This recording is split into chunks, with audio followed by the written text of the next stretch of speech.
Today I would like to discuss the importance of soft skills in the workplace. What is a soft skill? Soft skills are a group of personality traits that help us function in society. Our soft skills include the way we communicate with others, common sense, empathy, social skills, and attitude. Today I will be discussing a specific list of these soft skills and how they impact us in the workplace. Number 1, communicate effectively. Communication is defined as the imparting or exchanging of information. The ability to communicate effectively with management and staff is essential in any industry. The end goal of communication is to convey a message that is understood. There are different forms of communication. Oral and written communication is the use of words to convey your message, either through speaking or writing. Part of composing an idea to share in this way is putting yourself in the reader's or listener's shoes. You must ask yourself, will they understand what I am trying to say? Nonverbal communication is also vital in message delivery. Nonverbal communication is composed of your tone of voice, body posture, and facial expressions. These actions can say as much as words can, sometimes more. It is crucial to match your tone, your actions, and your expressions to the message you are trying to send. Listening is also part of effective communication. Asking questions and reiterating what you've heard are part of being a good listener. In speaking with my business mentor about this topic, she gave me a good example of how not communicating effectively can hinder job performance.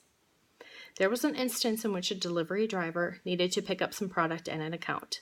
He had done this many times before, and he assumed it was routine, although he wasn't sure, and he didn't verify it with anyone.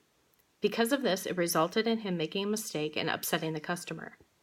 The customer called to complain, which began a chain of events that came down to management getting involved.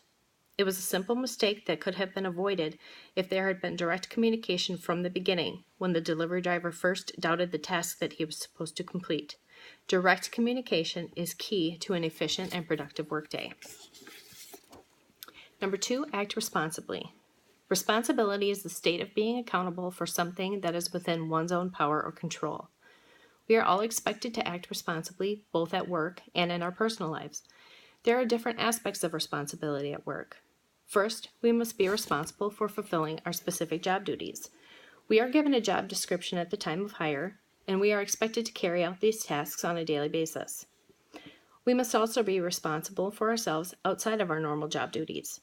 This includes being reliable, following company policy, admitting mistakes, and making appropriate decisions.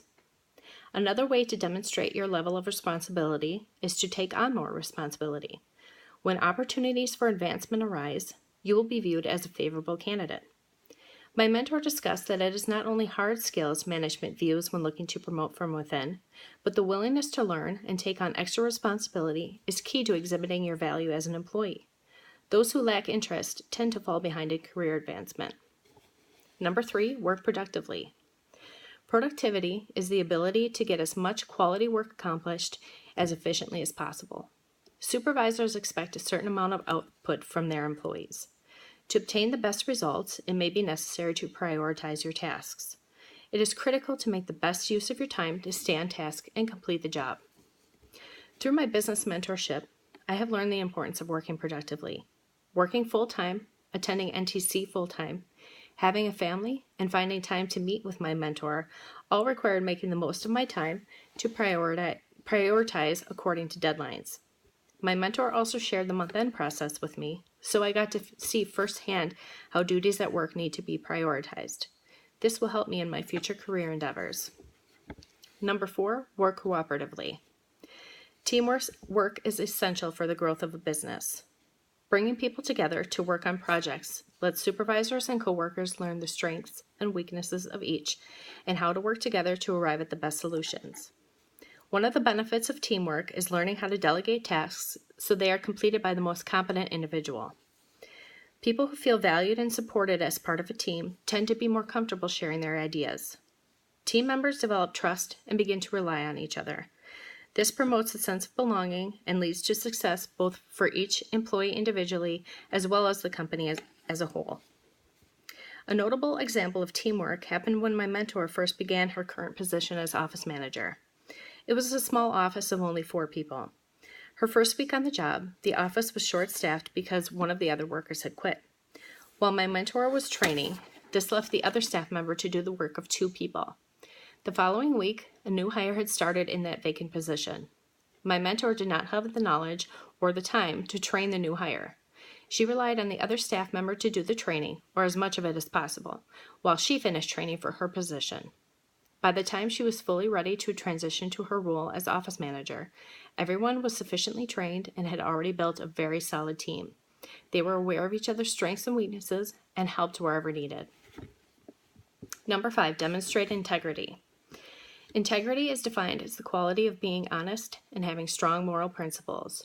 Integrity involves always doing the right thing, even when no one is watching.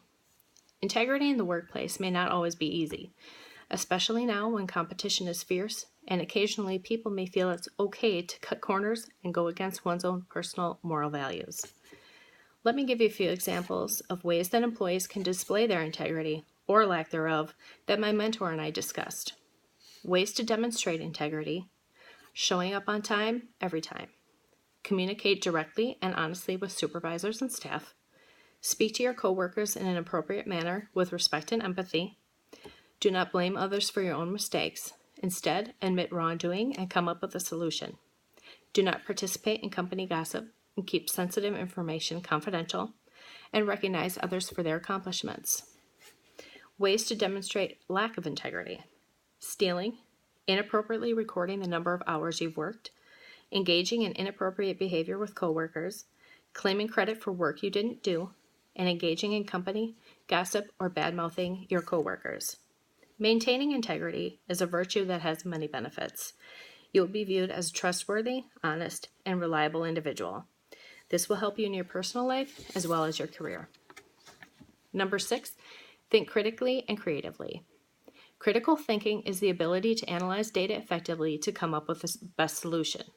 Employers are interested in those who can work on a problem independently as well as part of a team. To be an effective problem solver, you may need to think outside the box. Those who excel at problem solving aren't afraid to try a different approach to come up with an effective solution. Asking for help, getting feedback from others, and brainstorming as a team are all ways we can solve problems. My mentor and I discussed an example of critical thinking at her workplace. The problem that needed to be addressed was the fact that 2 out of the 6 delivery drivers were taking much more time to complete their routes. Even though each delivery person had approximately the same number of units to deliver per day, there was a definite problem that needed attention. With feedback from the other drivers, report analyzing, and studying maps of the delivery territory, new routes had been developed to make the delivery process more efficient. This took input from separate groups within the company, each having knowledge of various aspects of the business. The ability to think critically and creatively solved the problem. Number 7, global awareness. Global awareness is having a basic understanding of the concepts that impact our world, which include environmental, social, economic, and political. Employers deem it valuable if employees understand different cultures and the global issues they face. We may connect with other businesses via the internet, work with different ethnicities, and may interact with customers from around the world. Increasing global trade and the expansion of business to other countries make global awareness relevant. International business practices are as diverse as the global population itself. Let's compare how the United States differs from other countries around the world regarding the way they conduct business. Number 1, work-life balance.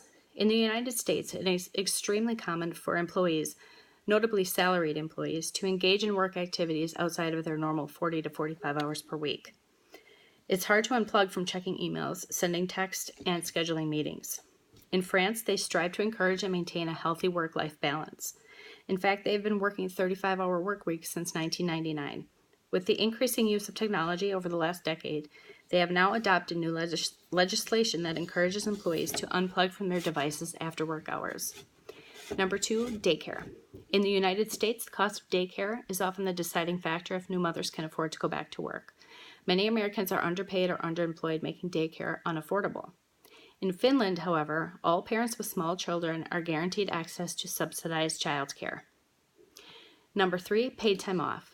The average number of vacation days for a worker in the United States is 8.1. The United States is considered one of the most overworked countries on the planet. In Europe, there is a law that says employers must take vacation days.